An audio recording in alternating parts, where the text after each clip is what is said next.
Hey everybody, how are you? It's Peter again for MLB Trade Rumors and Discussions. It's Saturday, February 15, 2020. Keeping this going every single day for the rest of the year, just like I promised you guys. Before I jump into what I want to talk about today, I like to make this video every day because I promised you guys to do it for the rest of the year.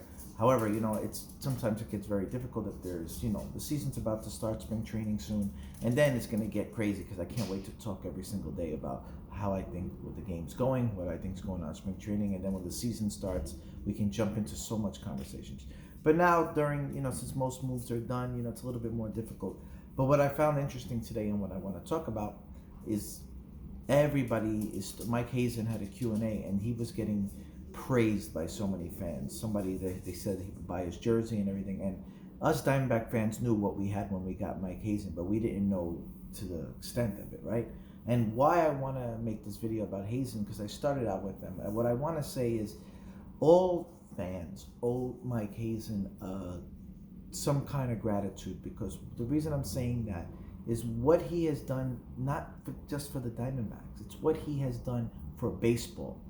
Everybody and most GMs are going to start copying Mike Hazen. What he did for baseball is, put it this way, he took every fan in baseball and made them somewhat interested more, because if GMs do what he does, you're never going to have to sit there and worry that, oh, my team is going to struggle for so many years. If they take what he's doing by rebuilding the team, by still putting a competitive team on it as he's getting better, instead of just tanking, then at least, you're not going to win, but at least you can watch it, right? And I'll give you a perfect example. I'm an Arizona Cardinal fan, like I mentioned, and watching Kyler Murray, knowing you can get a rookie and then building players here and there, get very interesting, right? But if you do what Mike Hazen done in baseball, not only pick players here and there, but also draft well as you're getting better, then you're planting seeds.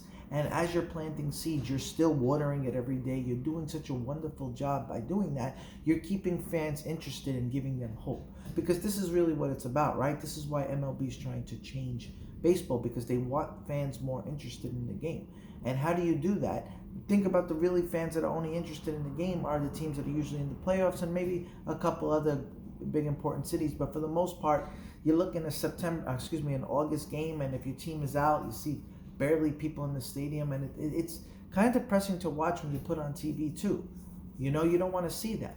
But if you're constantly changing and you see some rookies coming up, but also you put some good veterans with them on the same time, and yeah, maybe you're not going to be in the playoffs, but you're going to still win maybe 70-something, 80 games as you're getting better and as you're getting draft picks, then fans will start paying attention. Then they're going to be like, wow, we got a couple good players here. We got some draft picks coming up here. Maybe we'll get some lightning in a bottle players here. And if you really do your homework like Hazen's doing, it won't be such a rebuild. You're cutting that rebuilding from 5 and 6 years potentially to 3 years, right? That's a huge difference. Instead of waiting so long, maybe you're only waiting a few years now, right? Fans understand you're not going to win every year. So people owe Mike Hazen such gratitude, because especially us Diamondback fans, our baseball, you couldn't get much worse when Dave Stewart came in here. He honestly just cared about himself. He just tried to make moves like it didn't matter. And even if they were going to lose, oh, well, that was his mentality, And Hazen still is mad at, say, oh, I'm the guy who traded Goldschmidt. He says that all the time. Yes, you're the guy who traded Goldschmidt. Thank you, right? We thank you as Diamondback fans. Don't get us wrong. We loved Goldie. We loved him again. But he needed to go. Things needed to change. Change needs to happen. And teams need to learn, one player doesn't win championships. Arenado, he needs to go. Okay? That is an amazing ball player. But Colorado needs pitching. So Arenado can hit 50 home runs and bat 350 if he wanted. And that they're still going to win 75 games. You got to start understanding, Sometimes you got to make sacrifices. Get better. Okay, maybe you're not going to get 350 from your third baseman, 300 from your third baseman and 40 home runs. Maybe you're going to get 270 and 25 home runs, but you're going to get better in 3 other positions and prospects. That is very important. If you get better here, here, and here, that'll take away from just one great position. That is the most important thing, and that's what I see Hazen doing.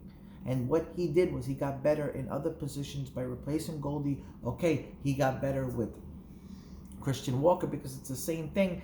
much cheaper. You don't have to worry about. He was able to get guys like Escobar, who signed a cheap contract, and Marte, who extended. So now you're able to extend guys like Peralta for cheap, and then sign guys like Bumgarner, all at the same time while building prospects, right? Everybody needs to do this, just for the fans in baseball, right? Just for us fans, please, because I don't want to see baseball go. That's my favorite sport. Don't get me wrong. I love to watch football. I love hockey. I love everything, right? But my favorite thing in the whole world is to watch baseball. I think it's a wonderful game. It's a lot of fun, and there's a lot of strategy to it. And if it's played well, it's the best game.